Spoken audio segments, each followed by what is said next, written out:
An unbelievable ending in Miami. The Canes beat North Carolina State 44-37. A 62-yard bomb from Stephen Morris to Philip Dorsett wins it for the Canes in the final seconds. Okay, Dorsey, what happened? How did that happen on that final touchdown? Got to give a lot of credit to Stephen Morris. His footwork in the backfield was phenomenal.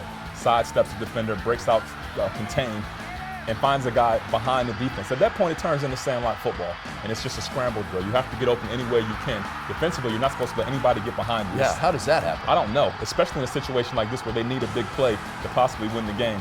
There obviously was some miscommunication on the part of North Carolina State's defensive backfield. Stephen Morris taking advantage. In fact, he did so all day. 566 yards passing, a new ACC record. If you weren't impressed enough already, based on what he'd done the first few weeks, today just cemented it for me. He looks great. Absolutely. Last week I said it. He looks like one of those old Miami Heisman quarterbacks, and people kind of scoffed at me because he's only done it one time. Last 2 weeks, over 1,000 yards passing, 7 touchdowns. I think this guy's the real deal. I think the ACC is becoming a quarterback league. We have a ton of great quarterbacks in this league. We talked about it being the year of the quarterback. We just weren't talking about Stephen Morris because he was earning the job for this season, but he has been fantastic. Let's not overlook Mike Glennon for NC State, over 400 yards passing. One thing I think I'm shocked by NC State today, they weren't a Tom O'Brien team. I'm going to read a quote from earlier this week from Al Golden, the Miami coach, talking about them. A typical Tom O'Brien team, very disciplined, excellent with penalties, protect the football, taking the ball away right now, excellent on special teams.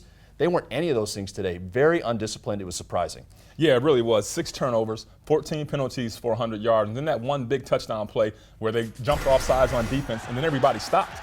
You never stop until the whistle goes, and Miami kept playing until the whistle was over. Long touchdown. Unfortunately for NC State, they just weren't ready.